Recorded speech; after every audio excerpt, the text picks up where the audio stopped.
My cousin Ipe, I really am appreciative of the most generous introduction. I need the permission of Mother Franklin to continue. Thank you.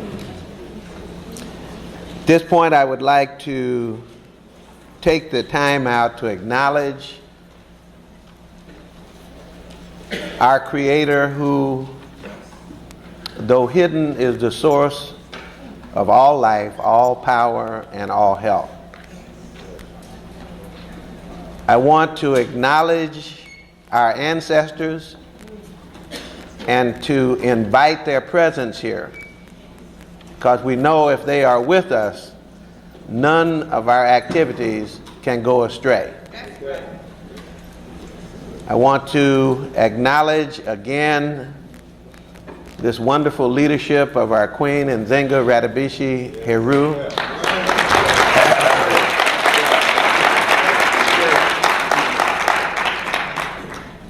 I'd like to take the personal pleasure of acknowledging that many in this audience, at least some are, members of the Holy Royal Family, and just for my benefit, with those who are a member of the Holy Royal Family, what this means is people who have actually traveled to Kemet with me. If you would stand so that that part of the Askak family can be seen. Oh yeah, okay. Thank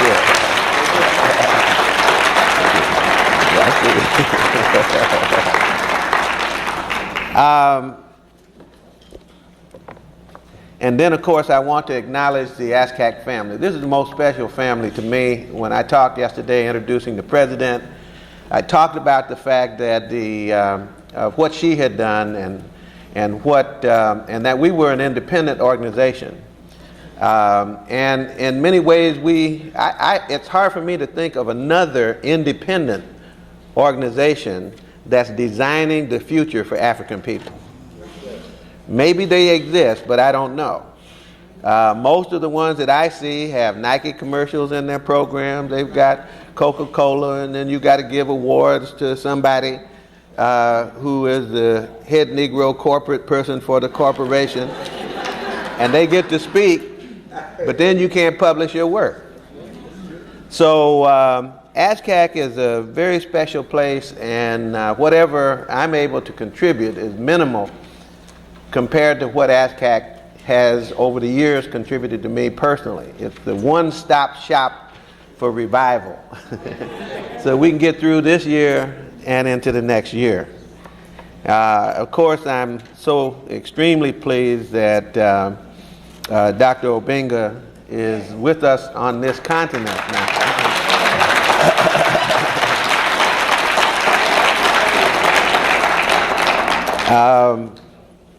I hope that it won't be like Dr. Jop, that we will wait until he is gone before we truly understand the magnitude of the contribution that he has made and will make to us. This is truly awesome, and we need to draw close, and as Dr. Fukuyao says, to sit at their feet of those who are the giants in our family, and to make sure that these living libraries do not depart without giving up all their content to all of us. I have,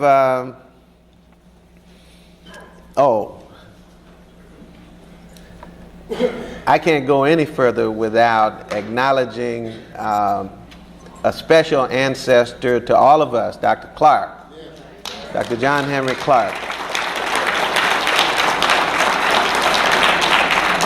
And it is to his memory and to his continued life that I dedicate this presentation today.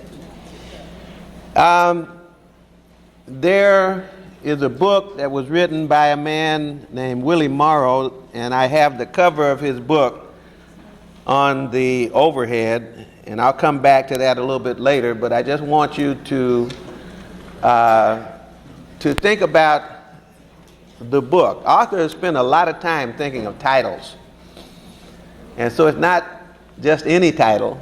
This man, Willie Morrow, is a barber in Los Angeles. And I guess he still is. It's been years since I've had a chance to speak with Willie Morrow. But I was always impressed by this book that he wrote 20 or 25 years ago. And he's written a lot of books about black hair care and special problems and possibilities of African hair. And one of his books, though, is this book, 400 Years Without a Comb. 400 Years Without a Comb. And this book is about the comb and why the comb and was the comb. That you had an African population in America for 400 years without the knowledge of something as simple as how to comb their hair. When I grew up, you had to have what they call those little plastic fine teeth combs, because combs were only made for white people when I grew up. So the only way an African could get through was to cut their hair off or to burn it up. And so, you know, here we were, if we happened to let it grow at all, trying to get these little fine teeth combs through our hair. And they weren't made for us. They were made for other people. And they had an ad in the paper called Brill Cream. A little dab will do you. And I remember buying some Brill Cream to see if a little dab would truly do you. And I thought I would protect my chances by doing 2 dabs. So I dabbed twice and did this, you know, went all the way through there. And a little dab, needless to say, didn't do you. And teeth broke out in the comb and everything like that. And so some of us solved the problem by cutting the hair short and washing it, as we used to say, with a wash rag. You know, you keep your hair so short. And then we had all kinds of things, stocking caps. I remember I had a stocking cap. And I got one picture that I don't show to anybody that I used to wear when we had bangs. Anybody remember that? See, I do have 7 grandchildren, remember? Bangs was when you let the front part grow and then the rest of it was close. Then you push those bangs back across your hair. Then you got grandmother's stockings, the ones she used to have a knot in to tie up because they didn't have elastic to hold those stockings up. But it was big enough after she had worn to fit over your big head and to hold the bangs down. And if you could keep it on there until you went out for at least a couple hours, well, those bangs would last at least halfway through the morning before they rose straight up in the air.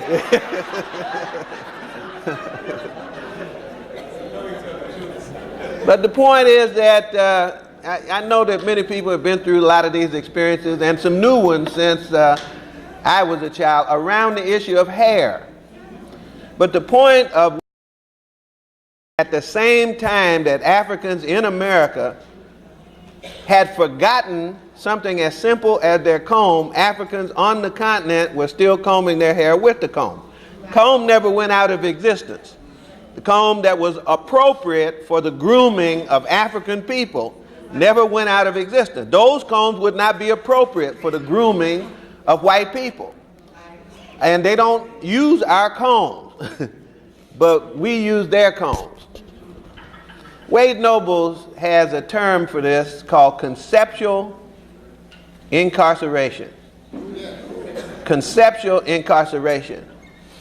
That is being trapped in the language, being trapped in the paradigm, the models, being trapped in the definitions of people who don't have anything to do with what you're up to. And so you start out with your project, but if you use somebody else's ideas automatically, as they say, as Garvey said, any people who uses the ideas of another people automatically will become the slave of those people. And what he meant was the mental slave of those people.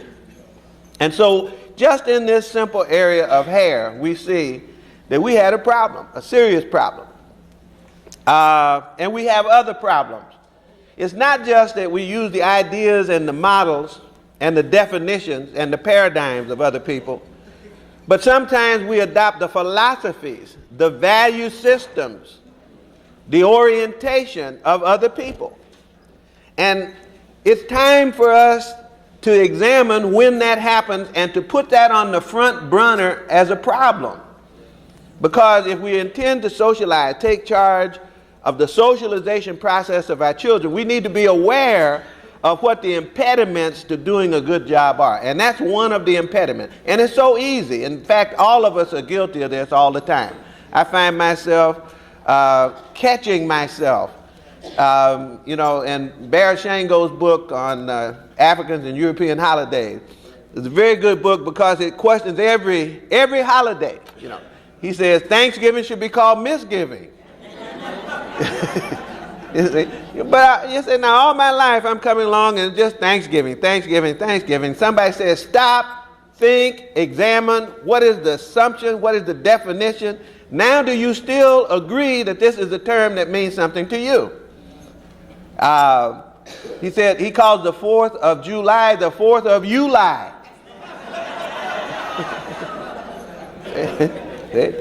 And then what African can call the 4th of July Independence Day? See? Frederick Douglass was magnificent on this in his 4th of July oration, which we ought to read a couple more times, So I chose as the topic for this presentation, Septepi Tehe, beyond the Y2K problem. Beyond the Y2K problem. And I did that because I saw us without a comb again, getting all excited about something called the year 2000. I mean, almost every African community I know is getting ready for a celebration of the year 2000, or their programs have language that reflect that something special is supposed to happen on January 1st, 2000. That means something to African people. People who are social workers out talking about social work for the next millennium. We had the 100 black men. We're going to do a program called Education and Socialization for the New Millennium. Everybody's doing things for the new millennium. Is it the new millennium? See? Is 2000 AD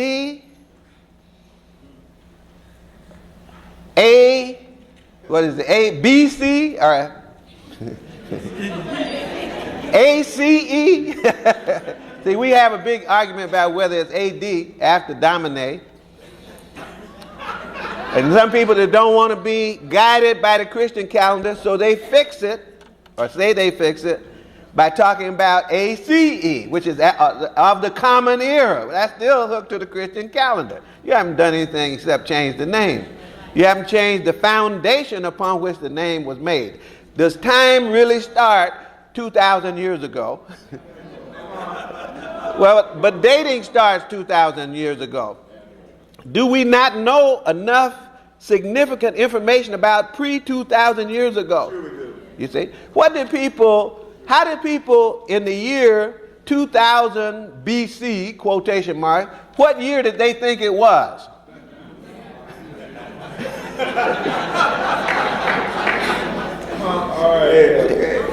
Can't you see them running around in Kemet saying, yes, this tomb of Ptahhotep opened this day 2350 BC.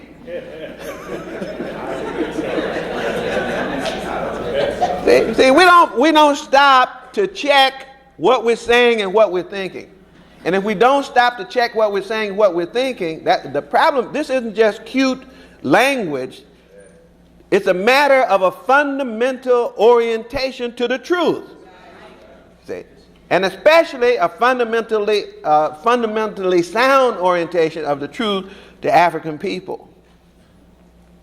Problem is that for me, the Y2K thing is not a problem. First place, there's a problem with Y2K. Then there's the Y2K problem, which is the one that's now hooked up to computers that were tied to this false chronology. And then you have a false system because people were thinking within the false system, but the geniuses weren't thinking far enough. They couldn't count past 2000. Now, computers are made in this millennium to run only in this millennium, because when the clock strikes 2000, the computer has a nervous breakdown. Now, we're talking about some of the most brilliant people in the world who created a computer that has a nervous breakdown. But not only will the computer have a nervous breakdown, the whole globe could have a nervous breakdown. You know the story.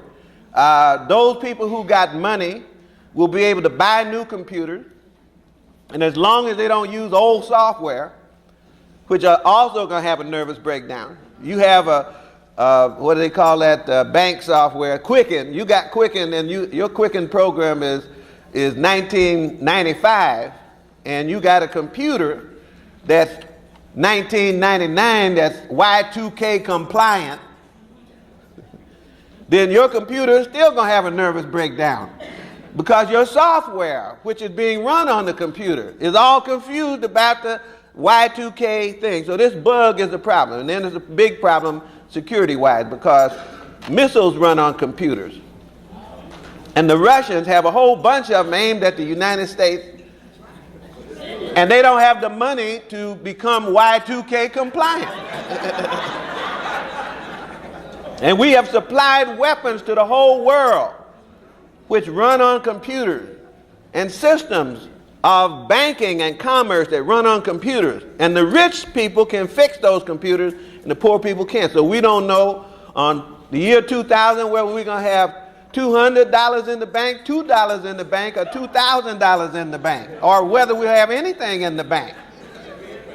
May not even be a bank. So some people are so concerned about this. And by the way, all kind of people are concerned about this. The people who wrote the codes are concerned about it. And a lot of us who are also concerned, I understand the shrine is going to move out of Detroit because they're concerned about this. They're not concerned about the false date. They're not concerned about the computer glitches.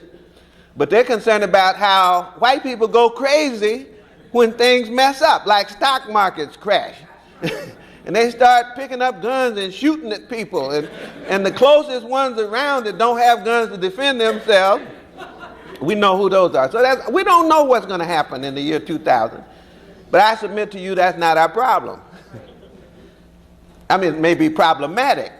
Of course, there's a problem if somebody shoots a missile off and there's a bomb that drops in Detroit, and I happen to be in Detroit on that time. Serious problem. But that's not the problem that I'm talking about. I'm back to this conceptual incarceration problem.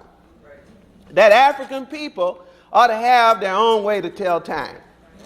If we ask the question, what time is it? Then we ought to ask the question, what time was it? See? What time was it when we were telling time for ourselves? Baba Jake has this wonderful article on the problem of orientation in ancient Egypt.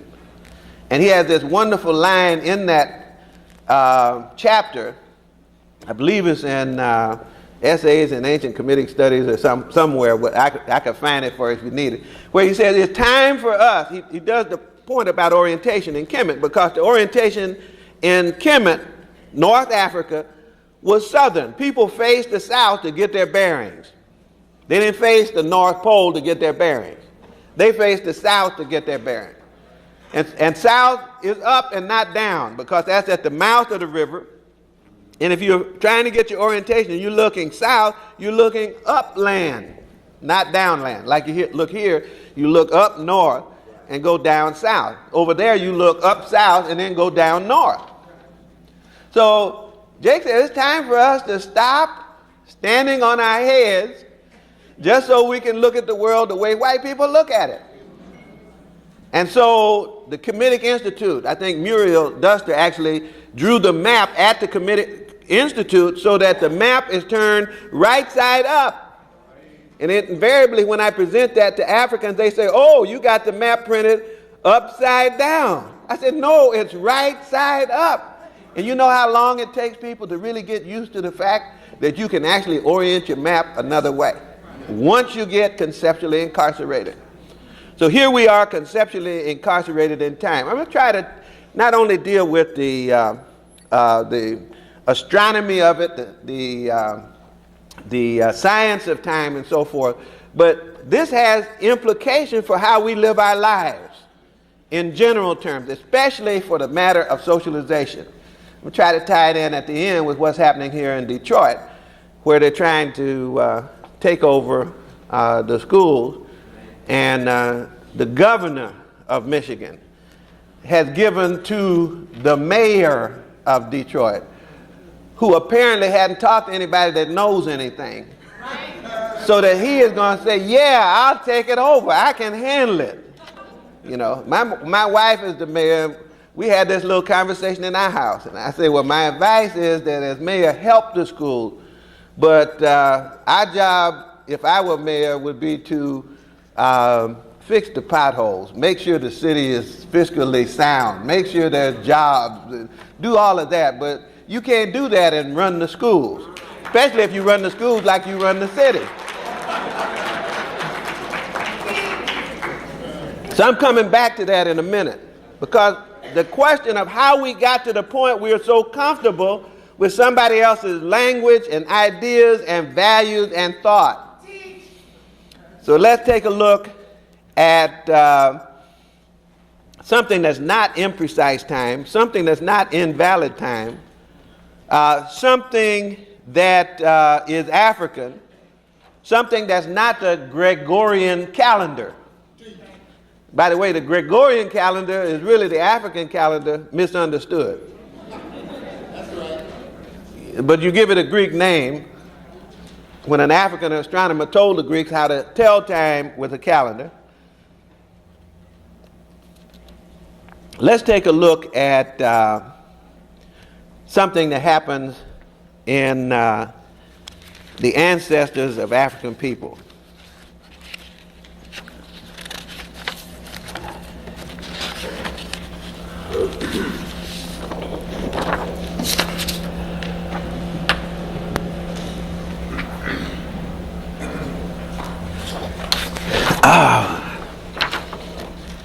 Okay, on this first chart, I know this is hard to see, but in a minute you'll see very clearly. This is the Hubble Telescope. That's an actual, photograph of the Hubble Telescope. Hubble Telescope, as you know, one of the successful attempts at launching a telescope into outer space, and hundreds and thousands, millions of miles out, this telescope takes pictures that could not be seen before. They actually had to fix this telescope, which means that some magnificent science was being conducted.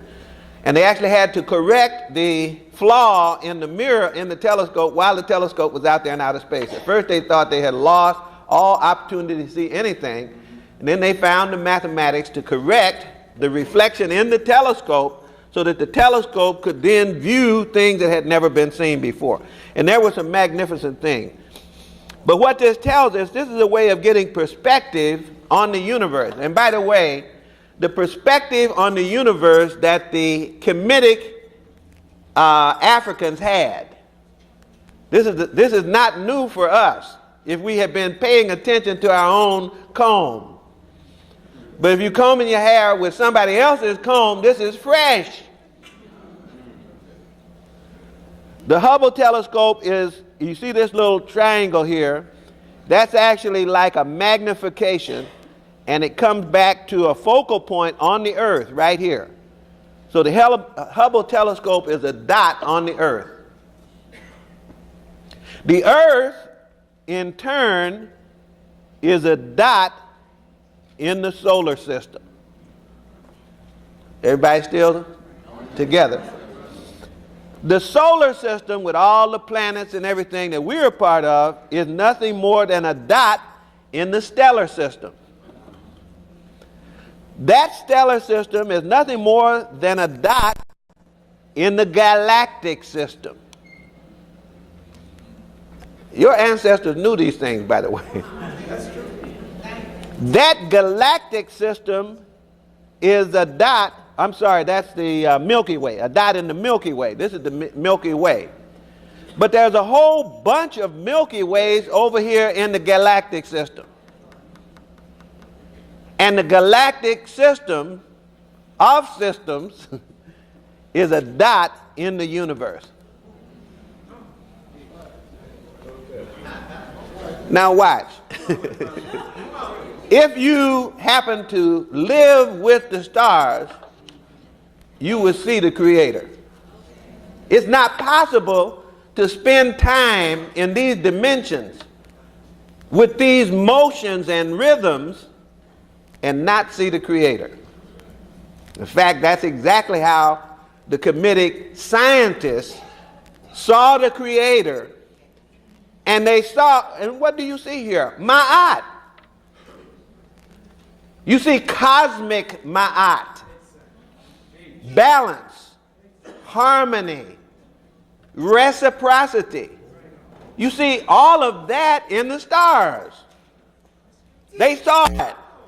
There's nothing else there other than Ma'at. This is why they say Ma'at has been unchanged since the time of Osiris. People talking about, man, you know, they're getting ready to destroy the world. No, they are not getting ready to destroy the world. They may be getting ready to destroy the people on the world. But even if all the people on the world are destroyed, Ma'at will neither have been created nor destroyed. It will be unchanged since the time all of that will still be in place. This is what our ancestors saw. Now all you have to do is think tomorrow morning, which will be Sunday morning, Africans all over the world will be sitting down trying to detect who they are, what their place in the world is, what their relationship to the deity is, and almost none of them will have taken the time out to look at the stars.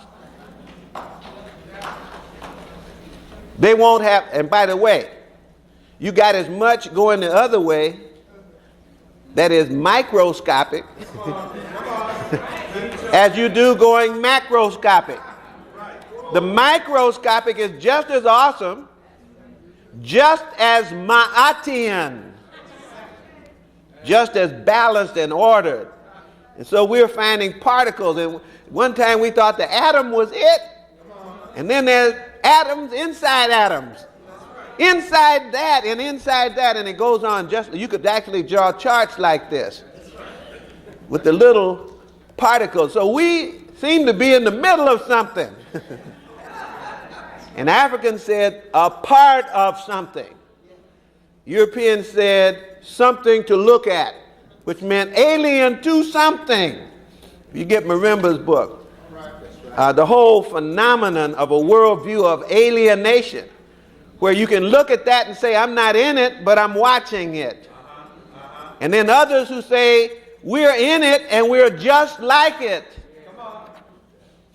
That we can actually copy in our moral system. We can copy in our value system, in our worldview, the same principles that govern the entirety of the universe. That's what they were saying. When you get out there a long way, you can take pictures of the places where the stars are born. Nebula. This is one such nebula. This is one of the most beautiful ones that the Hubble Telescope was able to detect. And these are gaseous clouds that stretch millions of miles across, out of which come new worlds. New things are born inside nebula. This is why one of the great examples of Dr. Sheikh Anta Diop and Dr. Obenga is their multidisciplinary capabilities, their capabilities as mathematicians, capabilities as philosophers, linguists, historians, anthropological capabilities. And that's why for those young people who are part of the audience, who are considering things, like my young brother Don Tynes, I was telling him, I remember a conversation we had, he was saying, you know, this history thing looks pretty good. He hears Baba Jake make a speech, me make a speech and everything, and somebody might clap and all, and that's, hey, that's what I want to do. And he said, I got to make a decision whether to go medicine or whether to go somewhere else. I said, go medicine. When I see the young mathematicians trying to decide, well, I'm going to drop out and do something meaningful, I say, go mathematics. When the young astronomers are trying to decide over at Georgia Tech, you know, and engineers, I say, go engineer, go anything but history, and then come back and get history. And you'll be a better historian than the rest of us will. That's why Don's going to be a better historian than the rest of us are going to be. He's got medicine behind him, MD. Now, let's get to the good stuff. You thought that was the good part. Because see, it seems so remote, you know, and you might not even believe that our ancestors saw these things. But there were certain things that they saw that they recorded so well. And by the way, we read these things in the text, but we don't go check on the physics of it. We don't check on the astronomy of it, the mathematics of it, and you got to know the astronomy and the physics and the mathematics of it in order to know it. Our ancestors knew these things. That's why they developed mathematics before 2000 BC. And at that time they were working on another clock. Anybody recognize who that is? Okay, that's the what they call the Orion Configuration. And when I was a kid, I was taught there were 3 stars in Orion's belt. Anybody else was taught that? And that's how you're supposed to be able to find it. Because I could never see the man that it was supposed to be, because they could show me all those. I see him, that's him there, the hunter. And I could get to this part too, but actually you've seen some of the pictures where they actually sketch out what the head is supposed to be, where the arms are, the legs, and so forth. But this is the body of Orion, or as our ancestors call it, Sa, or Sahu. In some places, the people who want to keep the Greek name Orion will say Orion Sahu. It's a problem though, because if you don't use Kemetic names, you lose Kemetic information. Because the Kemetic information, names in Africa always mean something. Names that copy names don't always mean anything. This is supposed to be the hunter, and he's seen in the sky. And by the way, if you look closely, there are indeed in this configuration 3 stars around here. I'm going to show those again in a moment, because we got to get to something that's very important in the title of my presentation. And in Orion's belt, the 3 stars are here. They are 1, 2, 3. You might want to know how those stars are laid out. This one, and this one. And just look at that pattern for a moment, because you're going to see that pattern again if you haven't already seen it. Some of you know exactly where I'm going. Yes, sir. You know that there's a sword that hangs down from the belt. And that sword that hangs down from the belt has some stars in it, but there's one very bright star in that sword that hangs down from the belt of Orion, and that bright star is a nebula. Like the nebula I just got through showing you. Nebulas give birth to stars. Okay? That's where stars are born. Now notice that Kemetic astronomers focused on this particular thing more than any other thing in the sky. There's lots of stuff up there in the sky to look at.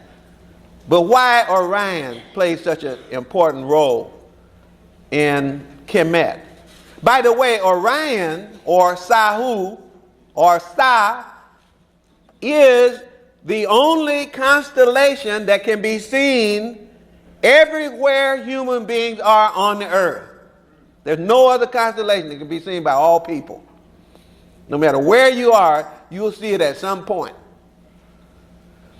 It has certain behaviors that the Africans figured out and that became integral to what Africans did in Kemet and in other places, not just Kemet. Because Orion's, the 3 stars in Orion's belt, actually I must have this, excuse me, I got it there now. How come y'all didn't tell me it's backwards? Somebody say they didn't know. I know some of y'all out there know this stuff now. See, and one of the appeals that I'm going to make is that the young people in this audience who still have some time left in their life, some of y'all ought to peel off in an astronomy committee to get this stuff straight, because I'm only touching the tip of the iceberg here. And we need the capabilities of understanding astronomy. By the way, the Egyptologists failed miserably to interpret what they were looking at because they were so narrow-minded and narrowly prepared academically. They didn't have astronomy. Now that they're getting astronomy, all this stuff, they go back and read the pyramid text, and it turns out the pyramid texts are texts about astronomy. And even the text says so. The text says SABA, S-B-A. And S-B-A is the term for star, if you have the right determinative. It also has some other meanings with different determinatives. With a book as a determinative, it now means teach. Same word. And with another determinative that I can't describe verbally, it means door. Isn't that something? Teach, door, and star, all the same word and overlap in terms of their semantics. Teaching is a door, opening doors, isn't it? Wep wa'at, opening the way. The 3 stars in Orion's belt, at least 2 of them, this one and this one, because this one is off center, isn't it? Point to another star right here. Anyone know what that star is? Yeah, the Greek name is Sirius. Identified with who? In Kemet. Aset. So this star in Orion's belt or Sahu's belt is who? Wosir. Osiris. See? So here you have in one little section of the sky primary representatives of deity. All right? That ain't all. There's some more to this story. Let's look at the see, it wasn't until the astronomers got into this thing, or people who understood astronomy, upside down? Okay, thank you. Wasn't until astronomers got it, yeah, thank you. What have I got to do, this way? Oh, yeah, okay. Am I right now? Yeah, there we are. Thank you, thank you. This one, I apologize. I wish this one was a little clearer, and I hope you can see it all the way back at the back. But in case you can't, Khufu's pyramid, Ka'afre, and Menkaure. Have you already noticed something? Yes. That the arrangement of the 3 pyramids on the ground, those 3 pyramids, they're not in a straight line, are they? No. One of the pyramids is off center. What else is off center? One of the pyramids in the 3 stars in Sahu's belt, right? So that it's the same thing as if I put this back up here. If I do it this way, now you see, don't you? What did I have it? No, here. The other way. Yeah, well, I can do it that way. But look here, same thing here, same thing here. So that what the Kemite astronomers were trying to do was what? To build heaven on earth. To build heaven on earth. As above, so below. That's not just a little funny statement. That's an actual statement of what they saw. They saw something up there and they wanted to represent what they saw in the sky on the ground. Why? Why did they want to do that?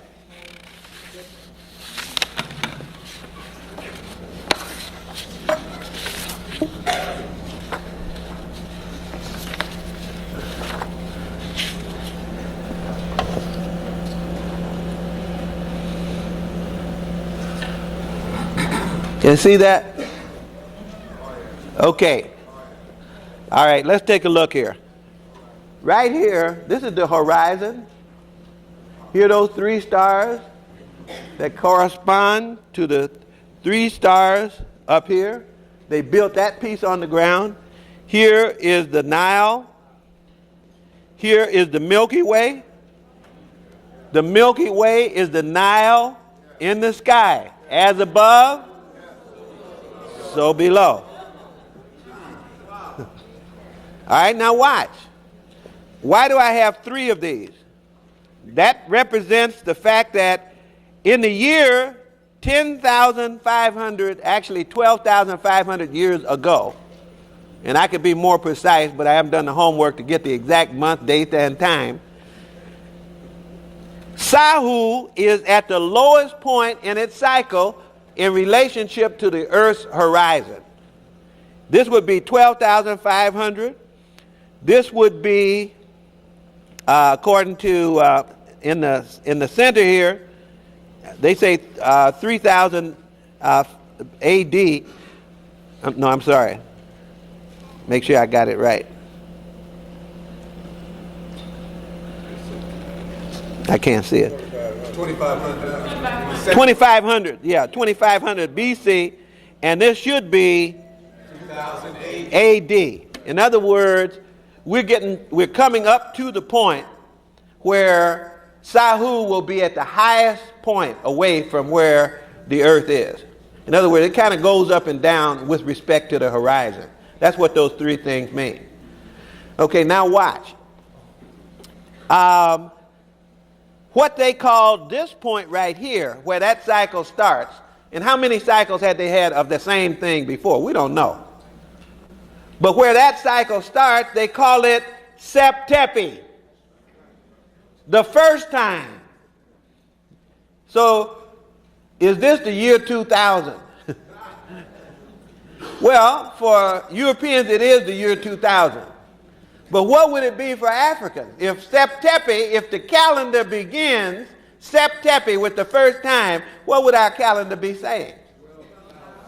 It'd be saying something like 12,500 or some figure. So don't settle on the precise date until we do the homework. That's why we need the astronomers to make sure we got the month, date, and time where Sahu is going to be where it's supposed to be. That gives us. That's not the only thing we can use anything for time, but the Kemites use this for one of its ways of telling time. It also told time, as Finch tells us so well in his book, Star of Deep Beginnings. If you really want to get a good discussion of three different ways that the Kemites told time: the year, 365 days and a quarter, which is tied to the sun, not to Sahu. The 1600 year is tied to the star Aset, because it has a cycle of 1600 years. And the zodiac, tied to the zodiac. And those tied to the zodiac take 26,000 year calendar. So there's other calendars that you can have. 26,000 years, because it takes the equinoxes, which look like they're going backwards in the sky, 26,000 years to come back where they started. We should be dealing with a clock that has a stronger wind stem and a spring that will last a little longer than 365 days. If we are cosmic people, this is how they found us everywhere in Africa. They found us dealing with these stars, and in fact, the same stars. And in some cases in the same way. Go out to West Africa with Dogon, they're still anchoring their stories for reasons that we now understand to have been a cultural connection between them and the Nile Valley. Now, it gets even gooder.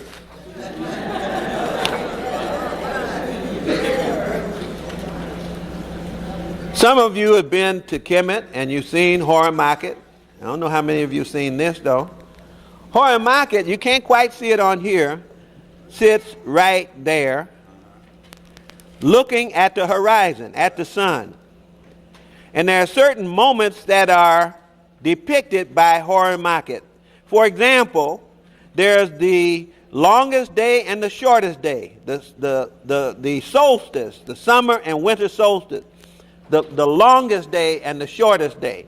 They're marked to the left and the right. That's where the sun would come up on the horizon. But Horemheb looks due east at the equinox. In other words, what function is performed by Horemheb? Well, one of the functions performed is it's a marker. You can see this a little better. Here's the lions behind and the head of the lion, which the Greeks call the Sphinx, which we call by its African name Horemheb. Horemheb looks due east, and something is happening here. Coming up on the horizon in the sky is another lion. When the sun comes up with it on the equinox, the sun comes up right behind this lion and rises in the sky as Horemheb looks at Horemheb in the sky. As above, so below.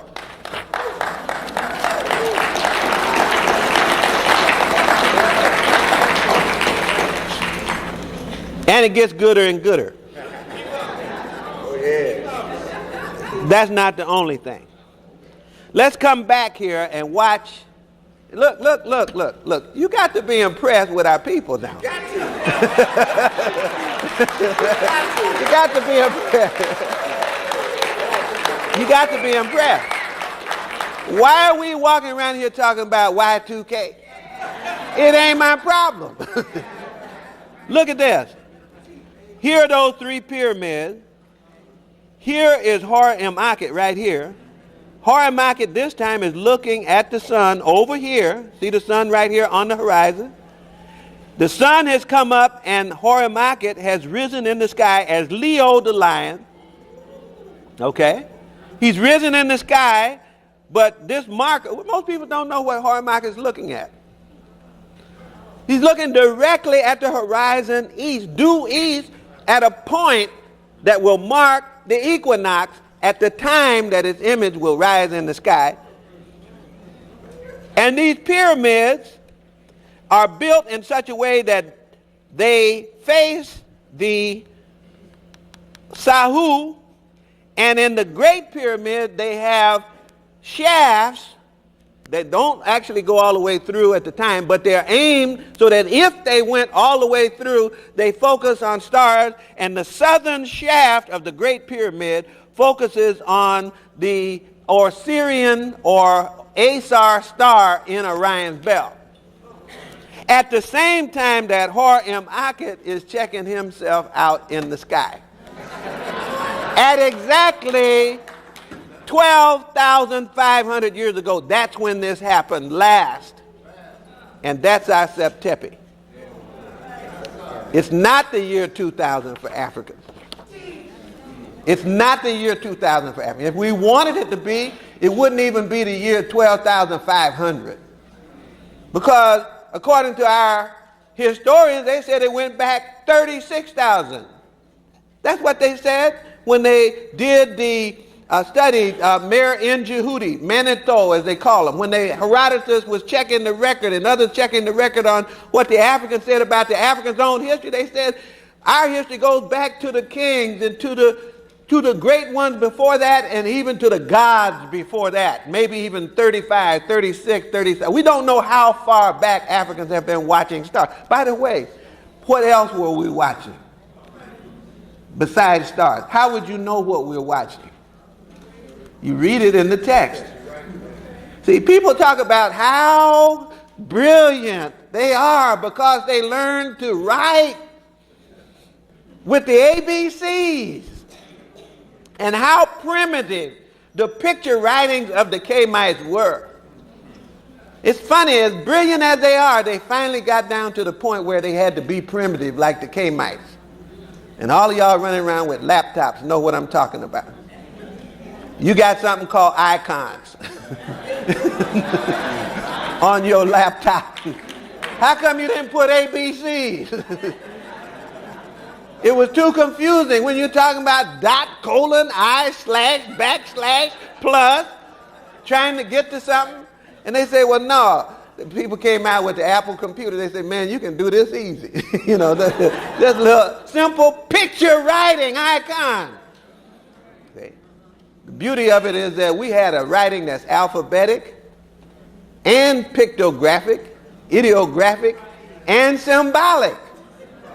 You got all, in other words, we have a multiple function, single writing system which reflects the science of Kemet in it. Because if it's symbolic, that means you have had to study the stars for a long time before you can make yourself a glyph. You had to study the body for a long time. You had to study buildings, architecture, engineering for a long time.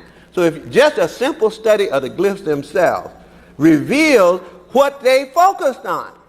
And we are still walking around getting excited about the year 2000 and the new millennium. For whom? It's time that we stop standing on our head in order to see the world the way other people see it.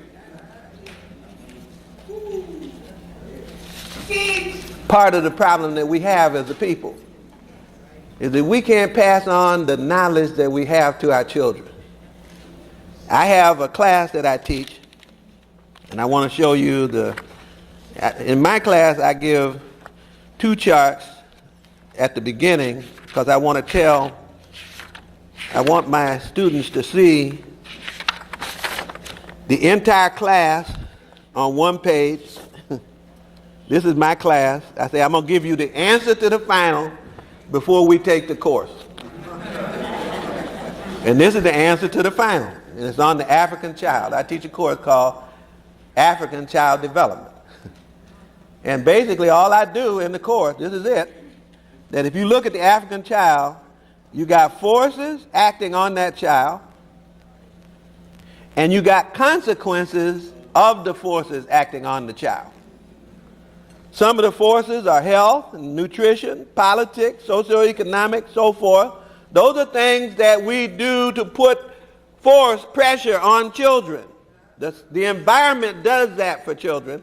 And then we look at the child's perception, motivation, identity, cognition, affect, values, worldview, and knowledge, these psychological topics. But we always look at those topics when they study us without looking at the forces. So I insist that what we have to do is to explain the consequences in terms of the forces.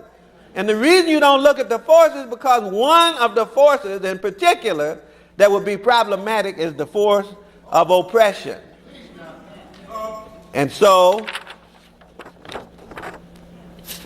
I give them the second page of the final, of a 2-page final, which is also the initial outline, and where I have simply expanded oppression to describe more precisely what oppression is. You can't really deal with something until you analyze it.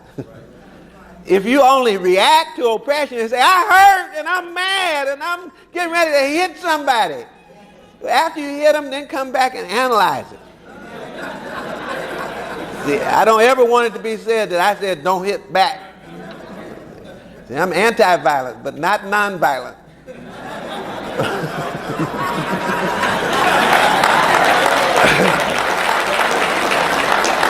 But look here.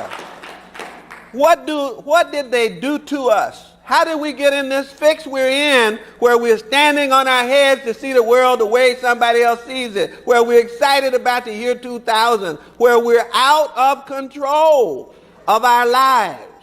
Because if that's what's governing the way we think, that's also what's governing the way we behave.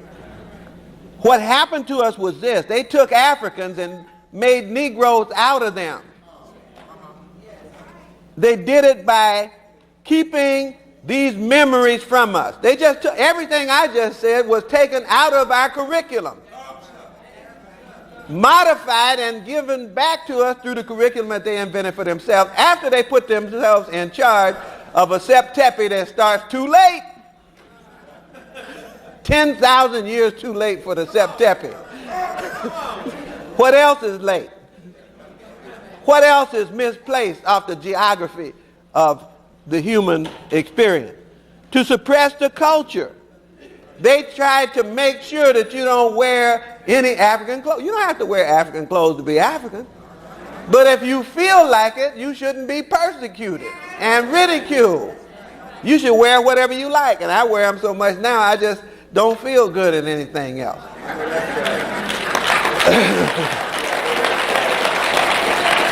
But, you know, I don't have a problem putting on a suit, choking up with a tie if I have to do it. I've done it. It's not a big deal for me because I know where your African identity resides is in your skull, not on your back.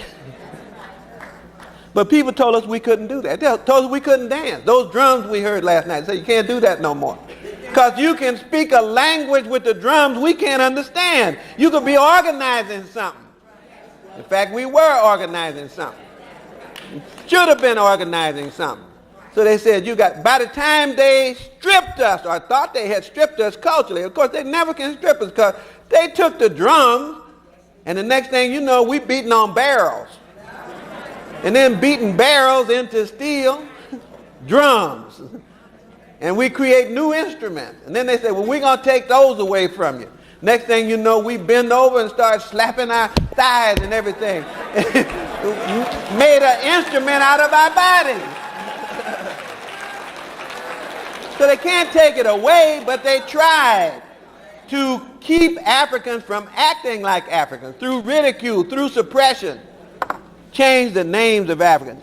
This is a big one, changing the identity of Africans. I just wrote a paper, in fact, I think they got some over there that I delivered up in Chicago last week, called Race, Identity, Hegemony, and Education. And I try to take this thing of hegemony and the socialization process, I try to take that thing apart, looking especially, because some white guy called a meeting, got some money, called a meeting, for black people to come together and discuss black racial identity. Well, see, that's the trick. To get us to focus on phenotypical features. They might as well call us not the black people, but the big nose people. And then we'd be talking about black nose identity. The big lip people, the lip identity. The big foot people, big butt people, the black butt identity. The long-headed people, the long black head identity. Why? Because they don't want us to remember September. Oh, we know we're black. And we finally got proud in the 60s of that. But the conversation stopped because we thought it was about color, not about culture. And they knew how to cripple us. And then they teach white supremacy, and this is the one that I'm talking about today in this beyond Y2K. This is the problem that we've got.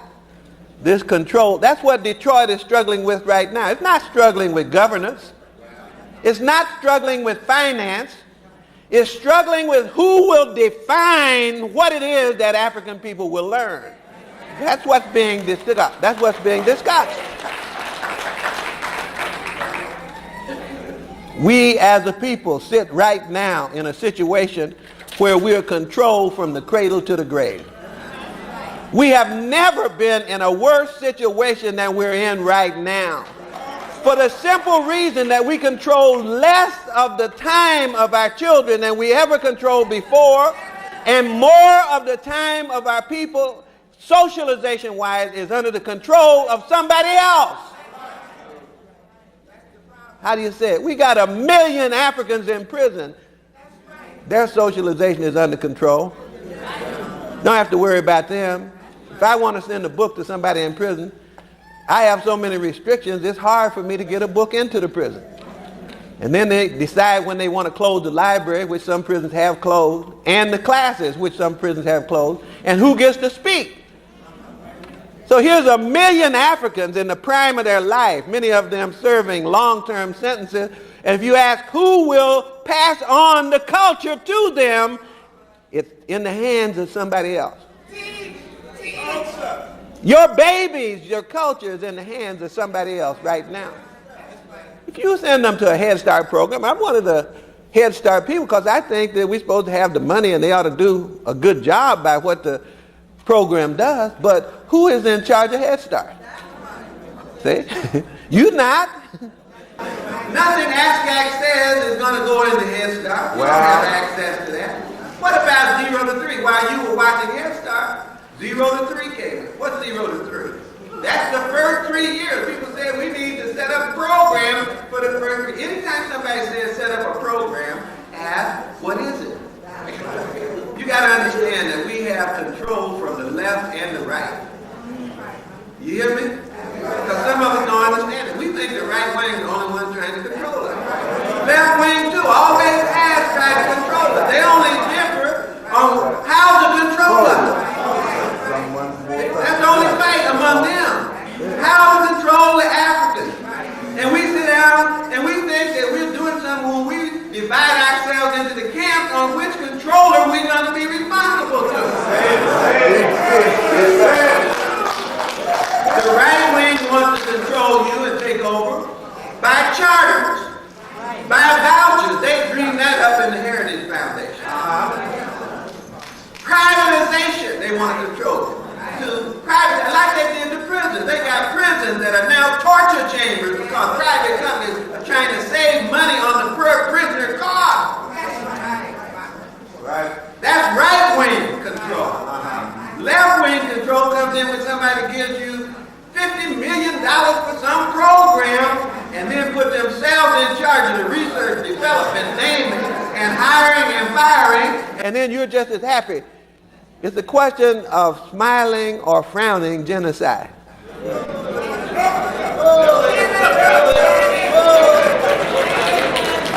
All I'm trying to do is get our comb back. That's all I want. I want my comb. And then I will comb my own hair without a dab of Brill cream.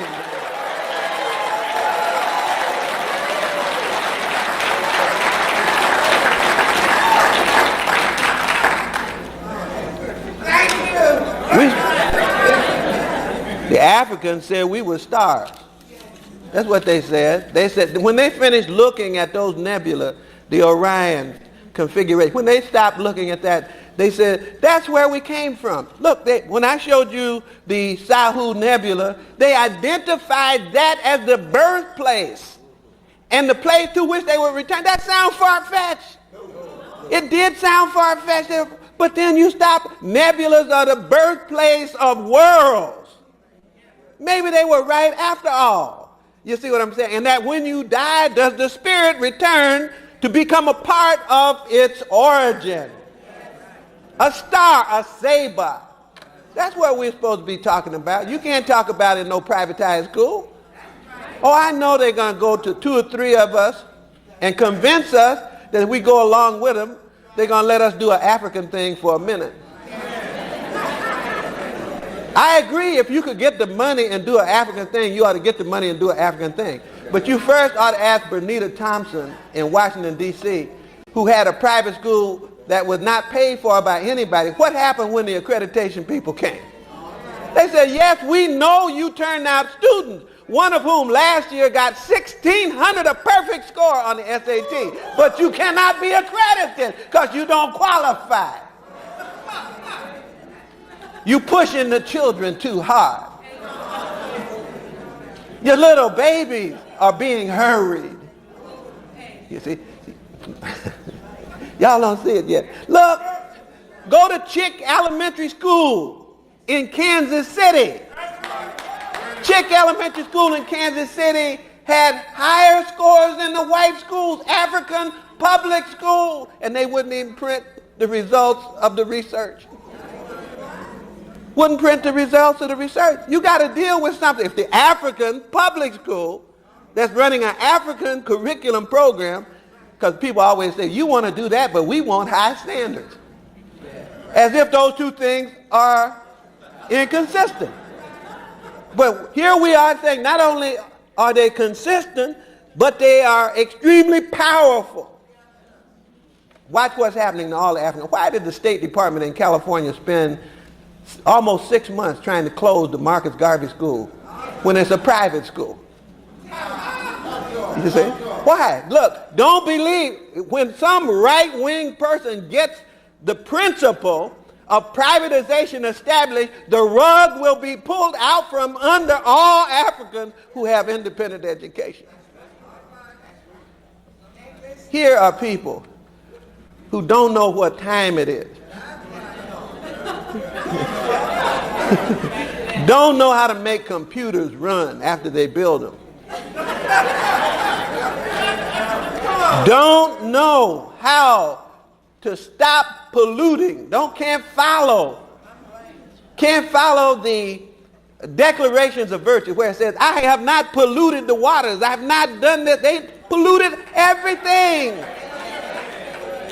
Can't even stop polluting to destroy the ozone in the sky, even though it's killing them first.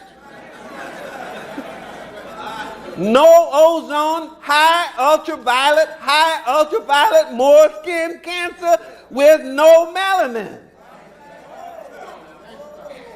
I'm talking about in 10 years jumping from 1 in 10 melanomas of the skin to 1 in 3. Those are figures from the Center for Disease Control.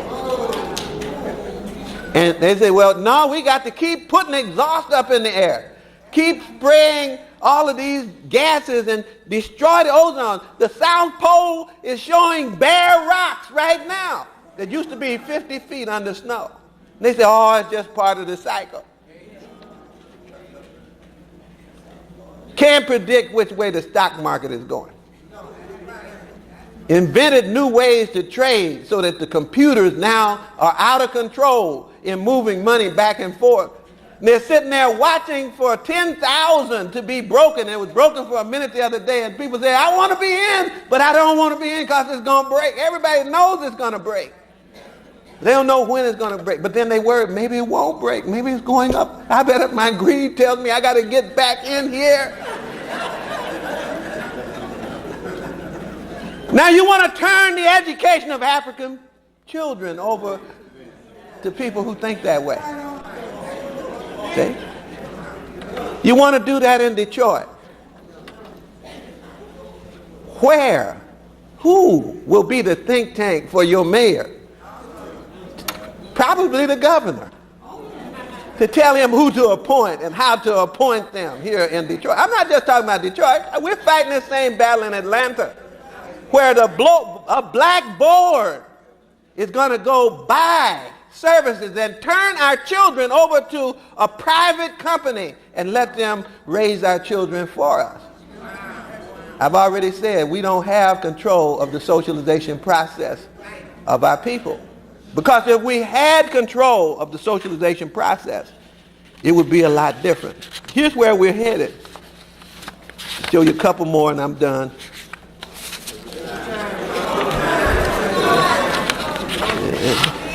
You know we like to hear that, but I got to respect these other speakers. Here's where we headed. This is the new South Africa. These are little kids who are being exhibited in a zoo because there's no work for them. So they get a little change to go and become objects of curiosity for the people who come to the zoo. You say, well, He said, no, we started out this century putting black Africans in zoos for white people to look at. Look at Ada Benga at the World's Fair, exhibited with a monkey and then put in a zoo in Brooklyn, New York to be exhibited, because when people write bell curve books, this is the only future they can imagine for us. Or the unsocialized African. That's the only other future that they can imagine for us. Crazy consumer. Nike hat. Tommy Hilfiger jacket. Calvin Klein shorts. Okay? The consumer. That's what they see from. They don't see sabers. They don't see stars. They don't understand septepi. Well, why, if they're the ones that don't understand these things, do I have to be worried about it and make Y2K my problem? I have a septepi problem. I have a he problem. A he is HH, the little dots that are missing in the book. But it means eternity. It's one of the forms of eternity. A couple different terms for eternity. So from the first time to eternity, from here to eternity, that's the time clock we're supposed to be functioning on. What is the agenda for people who are building for eternity? You can't privatize that.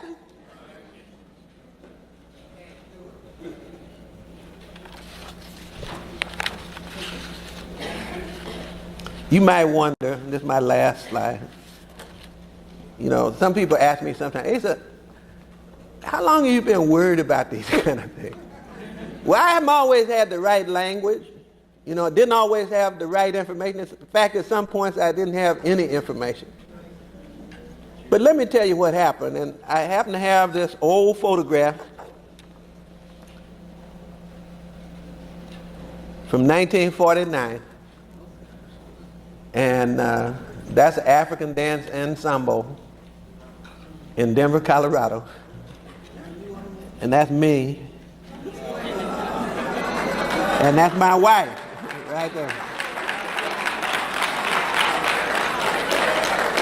Now I want to tell you what this is. The woman who awakened our love for Africa, named Mrs. Smith. And I have to give honor to her. She's one of the few black teachers in Denver. And that's her son. He's still living. He tells me he has a better photograph of this news article that came out. But she was the one that prepared us for the time when the African continent began to gain, quote, liberation for people like Tom Mboya, for Kenneth Kaunda, for Kwame Nkrumah, and so forth. And so as a little child, the control of the socialization process was in the hand of somebody in our community who loved us. And they taught us how to love and how to love ourselves. Because if you don't love yourself, you can't love anybody else. What we should be doing is moving from septepi to hehe. Thank you.